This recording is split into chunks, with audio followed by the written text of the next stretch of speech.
terima kasih Pak telah menyediakan waktunya untuk memenuhi permintaan kami untuk melaksanakan wawancara dengan Bapak. Semoga Bapak dalam keadaan sehat walafiat. Oke, apa kita langsung mulai? Pak, kami ada tugas sebagai calon guru penggerak dan kami harus mewawancarai pemimpin atau kepala sekolah mengenai bagaimana proses mereka pengambilan keputusannya seperti apa dan hal-hal apa saja yang biasa dialami, hal-hal apa saja yang mempengaruhi pengambilan keputusan. Jadi kurang lebih wawancaranya tentang itu Pak. Kita mulai saja Pak. Yang pertama, selama ini bagaimana Anda dapat mengidentifikasi kasus-kasus yang merupakan dilema etika atau rujukan moral? Ya, jadi sebenarnya kita sebagai pemimpin atau pimpinan tentu saja setiap mengambil keputusan harus mengacu kepada aturan yang sudah ada. Itulah payung bagi kita untuk mengambil sikap.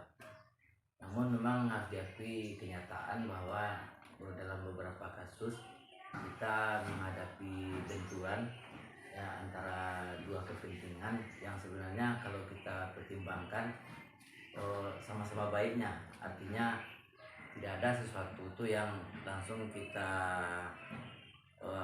kita anggap itu salah dan tidak bisa kita akomodasi, atau di satu sisi nah ini yang benar.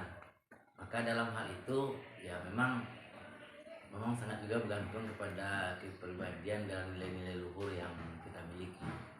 Jadi kalau saya biasanya sebagai pimpinan dalam menghadapi situasi seperti itu, ya saya lebih mengutamakan tentu saja kenyamanan di antara kedua pihak tanpa mengabaikan risiko yang terjadi dengan setiap keputusan itu. Nah, sehingga ketika ada dua hal tadi itu yang berbeda kepentingan yang sama-sama ternyata mengandung nilai kebenaran, ya saya berusaha sedapat mungkin mengakomodasi kedua kelompok. Ya, yang namanya kita dimanapun selalu ada negosiasi.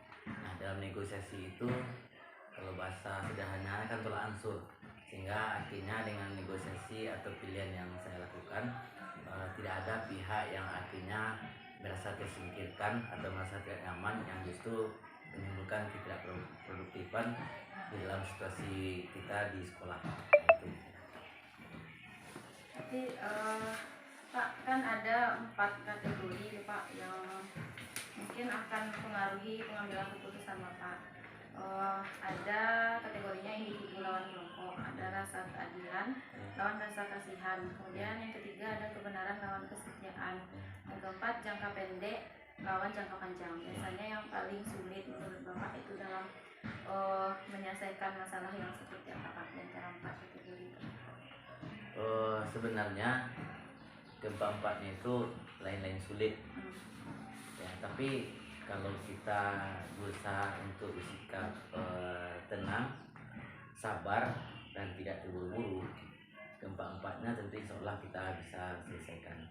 Tapi memang diakui terkadang dilema antara kesetiaan dan kebenaran. Nah, di situ memang termasuk bagian yang sulit untuk buru-buru kita selesaikan, karena di situ menyangkut banyak aspek sebelum menyelesaikannya.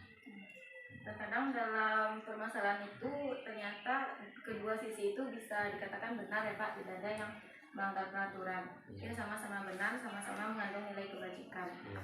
Jadi mungkin di antara yang tadi kesetiaan lawan kebenaran itu kira-kira mana yang Bapak pilih?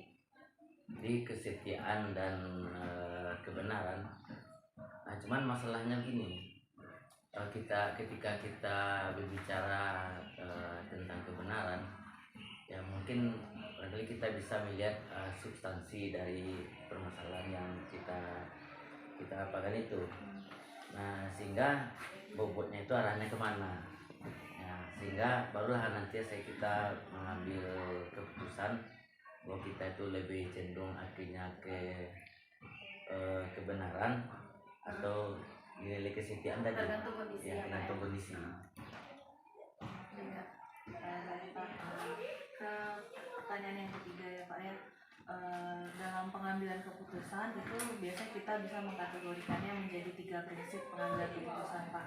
Yang pertama itu keputusan itu berbasis kepada hasil akhir, kemudian yang kedua itu berbasis kepada peraturan, yang ketiga itu berbasis kepada rasa peduli. Nah biasanya Bapak dalam proses pengambilan keputusan lebih cenderung untuk menggunakan prinsip yang mana? Nah itu juga dilema bagi saya untuk menjawabnya ya. Memang nggak bisa juga buru-buru ya, tapi ya barangkali karena jawabannya harus ada ya.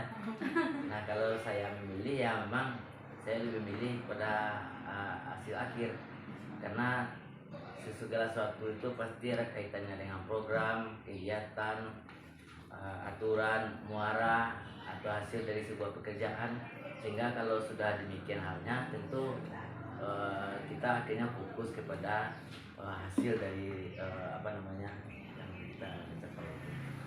Tapi dalam pembelajaran kita kemarin di modul 3.1 Pak, ternyata kita boleh menggunakan 3 prinsip itu bersamaan atau 2 dari 3 itu.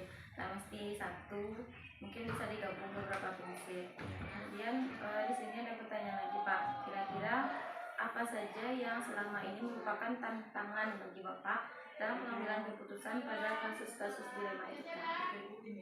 Jadi yang menjadi tantangannya, kenapa? Karena kita ini semua pasti punya hati nurani. Kita sebagai pimpinan pasti menjadi tumpuan bagi anggota kita, dari guru, pegawai, wakil. Nah, ketika kita menghadapi beberapa dilema seperti yang Bu Ulan sampaikan tadi, nah di situ kita pertimbangannya tidak sekedar hasil, tapi juga menyangkut dengan perasaan, rasa kepedulian.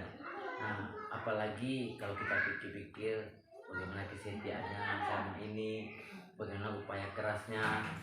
Nah, untuk hal seperti itu memang menjadi dilema yang sangat berat bagi seorang pimpinan.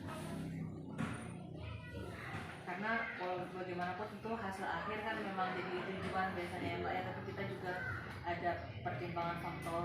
Tapi seperti yang disampaikan Bu Bulan tadi benar, artinya kita tidak bisa juga hitam putih 1, 2, 3 saya pilih ini.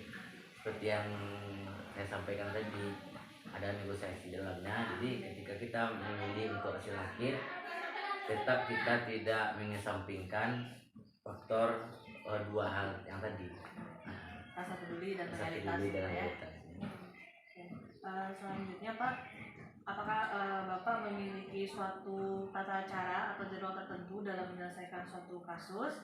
Kemudian apakah ada jadwal untuk menyelesaikannya? Kemudian atau prosedur seperti apa yang biasanya Bapak jalankan untuk mengambil suatu keputusan? Ya itu juga sangat bergantung kepada bobot permasalahan yang terjadi. Ya, ada yang rasanya mungkin cukup pas untuk diselesaikan saat itu, dan kemudian rasanya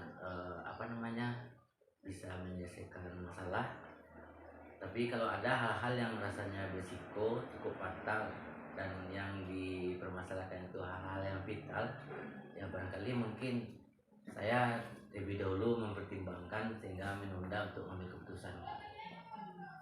Nanti tergantung masalahnya apa. Tergantung masalahnya. Nanti mungkin Bapak bisa menjadwalkan ulang atau mungkin bertanya dulu atau diskusi dulu dengan yang lainnya Pak. Ya, sebab kita manusia siapapun termasuk pimpinan pasti butuh orang lain, karena kita masing-masing punya kelebihan. Jadi kita akan selalu berkomunikasi dengan berbagai pihak yang muaranya tentu penyelesaian tentang permasalahan yang terjadi.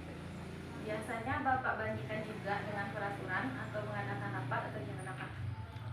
Semuanya gitu. Jadi rapat itu bisa jadi diskusi kecil.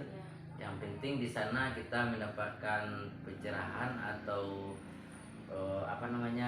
masukan yang kira-kira dapat mengukuhkan kita untuk mengambil keputusan. Jadi itu menjadi keputusan bersama. Setidaknya lebih kuat daripada keputusan pribadinya Pak. Betul. Kemudian lagi Pak, masih ada pertanyaan. Ya. Adakah seseorang atau faktor apa yang selama ini mempermudah atau membantu Bapak dalam pengambilan keputusan dalam kasus dilema etika?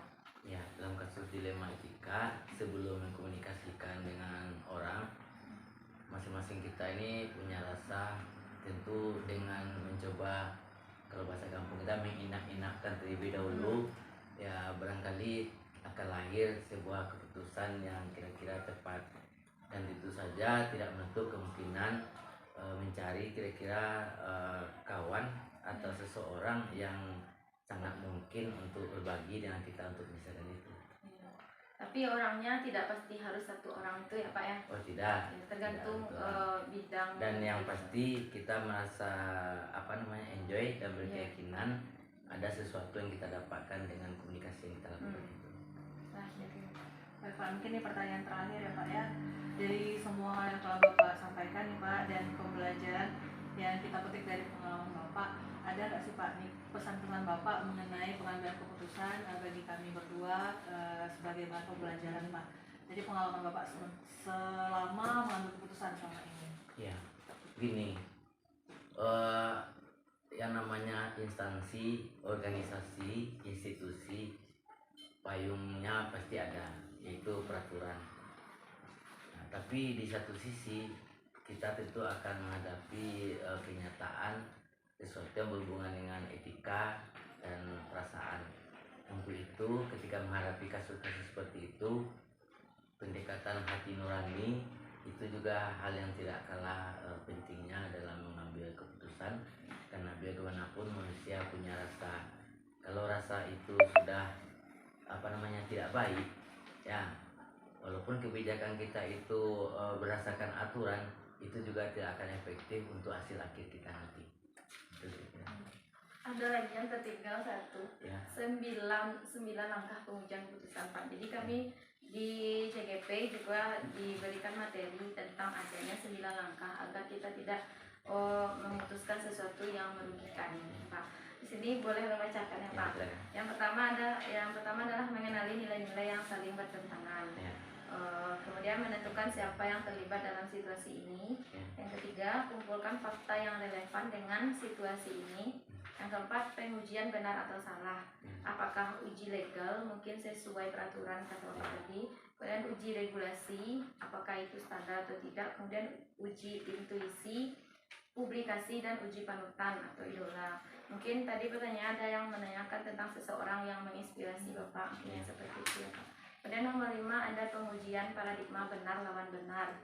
Jadi mungkin ada dalam pengambilan keputusan itu yang di kiri benar, yang di kanan juga benar. Mungkin itu juga salah satu langkahnya. Kemudian yang keenam, melakukan prinsip resolusi. Yang ketujuh, investigasi opsi trilema. Kemudian yang ke-8, buat keputusan. Baru yang ke-9, lihat lagi keputusan dan refleksikan. Kira-kira dari 9 langkah yang Ulan bacakan tadi, apakah ada rasanya Bapak laksanakan semuanya Pak untuk pelajaran juga bagi kami Pak? Ya, Bapak akui. Nah, apa yang ditulis 9 langkah itu, itu pasti hasil dari pemikiran, dan termasuk juga mungkin setelah temuan kasus-kasus, kemudian dicobalah membuat bagaimana urutan langkah-langkahnya. Bapak akui, Bapak belum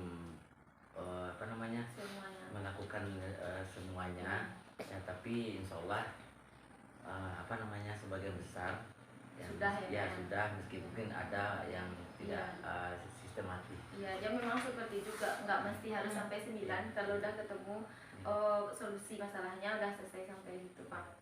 Mungkin selama ini belum sampai yang ke 9 ya. Mudah-mudahan semuanya bisa Bapak bisa memberikan keputusan yang terbaik untuk sekolah kita. Tapi itu berguna bagi Bapak. Nanti kasih ke Bapak. Boleh Pak. Tidak Kak.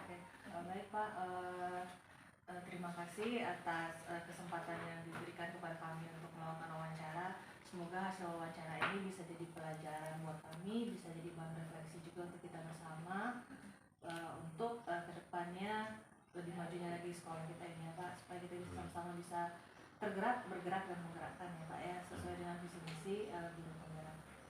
Oke, terima kasih Pak. Nggak ada akhirnya. Udah, Pak. Kasih ya Pak. Terima kasih Pak. Ya Bang, thank you. Orang ini Bang.